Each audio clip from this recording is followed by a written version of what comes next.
professors in India. Have you worked with professors abroad? I mean, you just went there, I guess. I mean, have you? So I worked with a professor from Germany called David DiVincenzo. He Okay. was pretty established in my field. He's considered to be the father of modern quantum computing or whatever. But What?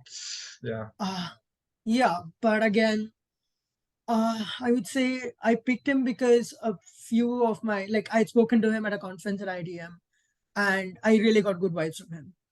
Got So it. not just because he was established, of course, the fact that he was established helped, but I picked him also because I got really good vibes. Like we really connected at the conference. So.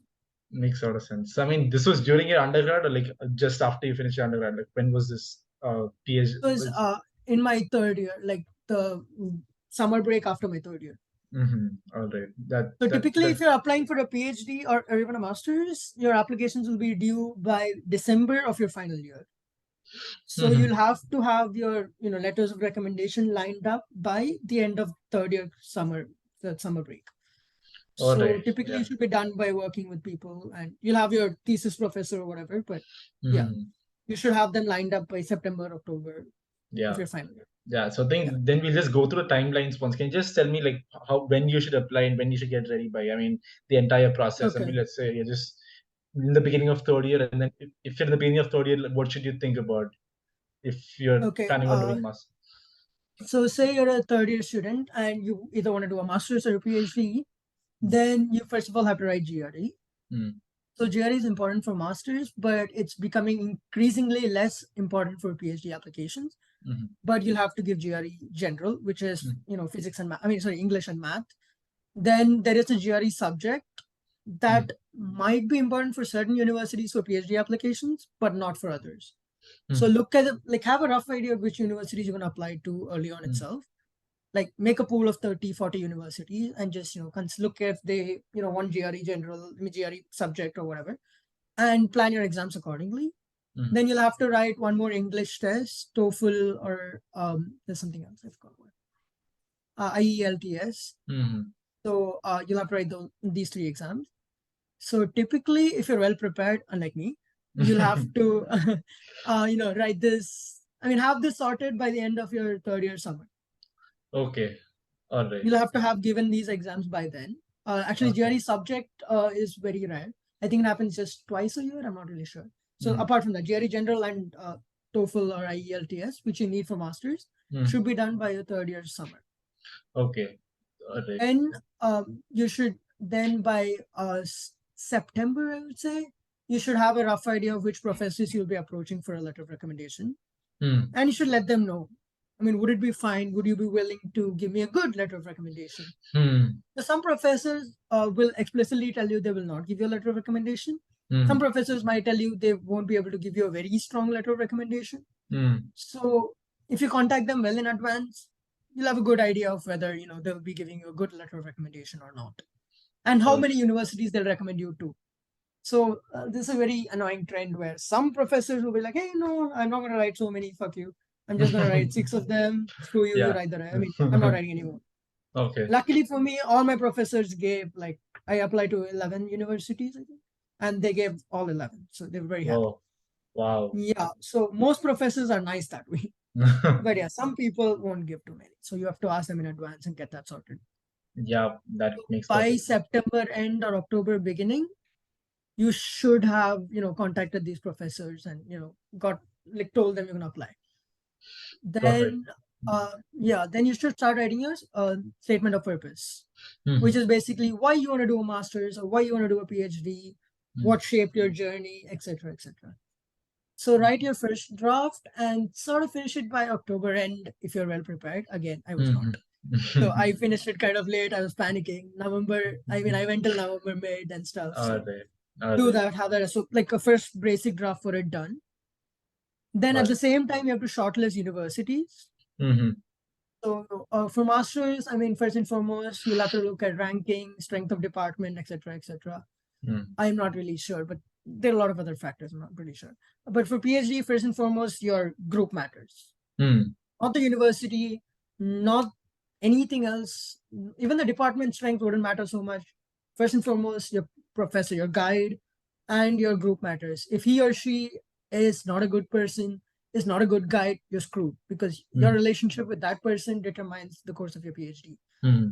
So you could apply to a very well-established professor at a very well-established university, but if he or she is not good enough as a person, then, or it is not good enough to guide you, you're screwed.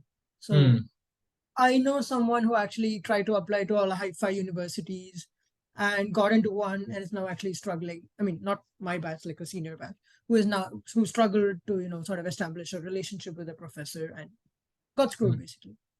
So for PhD applications, your group matters first and foremost. Then look at universities, like how good the university is, is it established decently, so on. So the way you go about looking at groups is you go to every department's website. Like, you'll have a rough idea of which universities are decent. Like, you look at top 200 universities or whatever in the world, and look at the, corresponding departments, look at the professors, look at the students they worked with, look at their papers, just brief read through their papers, then actually mail them, reach out to them. Hey, could we talk? Could we chat about, I'm interested in applying to your group. Could we have a chat, etc., etc. And lastly, after your short, like, you'll have a huge pool. Say you'll have like around 50 universities you will not apply to. So by September end or October beginning, I had 40 something, 42 universities I was applying to. I had to whittle this down to 11. Wow. And 10, 11, whatever. So I had 42, and they were across, like, somewhere in the United States, somewhere in Canada, somewhere in Europe, stuff like that. So I decided against Europe because I would have to apply for a master's there. Language is hard, whatever. So I was like, okay, let's stick to the US, maybe Canada. Let's see. Then I further try to whittle the pool down. You'll have to look at, different professors, like which labs have, like, professors who are really, who are taking in a lot of students, etc., etc. A lot of international students, so on and so forth. So you whittle down that pool. So by November first week, you should have at least 15. You should have whittled this down to 50 somehow. Oh, yeah. Damn. Black magic. Get it down to 50. Okay. Then you contact professors, male professors, male graduate students at those places, like PhD students. Okay, can you meet with me? Tell me about your guide. Is your guide a nice person? Usually they won't lie. Contact them and stuff. And then finally, by November end, you'll have your 10, 11, how many ever universities. And you can start, and you'll have your SOP also ready, running parallelly. You'll have to get your SOP reviewed by seniors, maybe professors. That'll take 4 or 5 drafts. It's a pain in the ass. So yeah, you'll have to get that done. So by December 1st week, you'll have most of this ready. Yeah. And most deadlines are on December 15th. Like, exactly on December 15th. Okay. December. So by December 15th, you'll have all your application stuff ready, handled, sorted, ready to go. Wow. It sounds like a really hectic process. It's like, it is. It is. Yeah. So like, courses running in parallel is annoying as fuck. Yeah. I remember one time you told me you screwed up a course because of that. Like, in your college. Yeah. That makes a lot of difference. Suppose, let's say, like, a student who's not interested in doing a PhD or a master's, but then he wants to get a job abroad. Let's say in the field of physics. Like, what kind of jobs do people go for after their master's or their PhD in physics?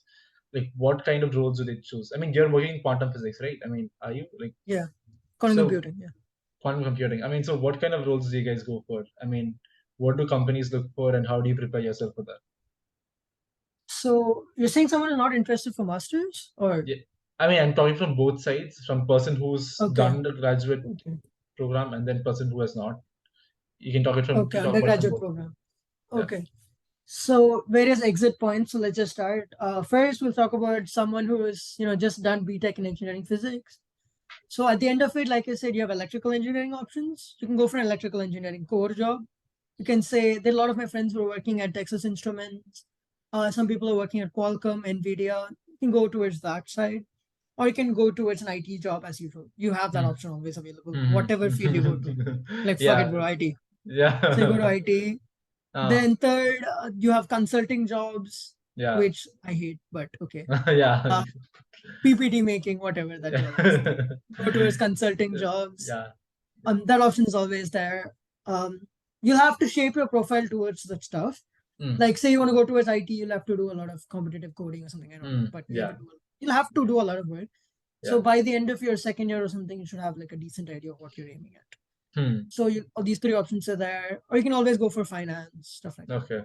So engineering physics offers you all these options because we have electrical courses, we have math, we have a lot of math. So we are always like, attractive towards finance people, like finance people. Yep.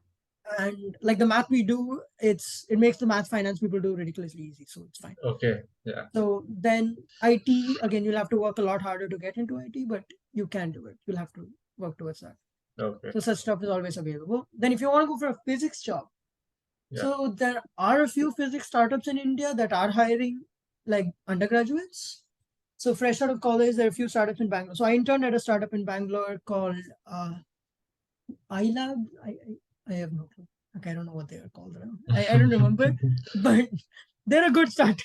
They do something called quantum security. Okay. So it's basically cryptography for a post-quantum world. Okay. It basically involves a lot of algorithms and stuff like that. So you are eligible for such jobs also. So those are the exit points available at the end of an undergrad. So if you go for masters and you want to exit at that point, you do a master's in physics, say. What can you do after that? Of course, if you do a master's in electrical, you have electrical jobs available. But masters in physics, who hires masters in physics students? So again, you have finance. Finance is always there for physics students. Finance people teach physics students like anything. And the pay for physics students actually increases as you go from undergrad to masters to PhD for finance people. Okay. Hey, you can do math. Come here. Yeah. Makes sense. Yeah. So there's finance. There's always IT. IT is always an option. So I'm just going to do IT when I want. You can do physics jobs. A lot more physics startups are taking in master students, I believe. Okay. I'm not really sure, but yeah, they do take master students also. Okay. Masters in electrical they take, so physics it's kind of close, so it's fine. They should take you.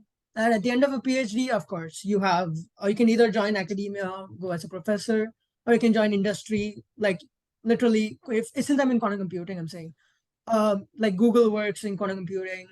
Intel is working in quantum computing, IBM, Rigetti, which I sort of have to mention because they're sponsoring my research. Like wow. Yeah, nice. So all these companies are options. Wow. And of course, you can again go into IT and finance at the end of the day. But come on, no. You work for 5 years, you study for 5 years, you go into finance. No. I have put so much effort. Why? No. So yeah. Yeah. Makes a lot of sense. I think And yes, makes a lot of sense. I think you've seen students in India, like typical IIT guys who work their asses off for 2 years, and then you've seen people in the US. So like, what's the difference between them? Like, what kind of mentality do students have abroad, and what kind of mentality do students have in India? I mean, what is the difference between, like, in terms of students abroad work a lot less.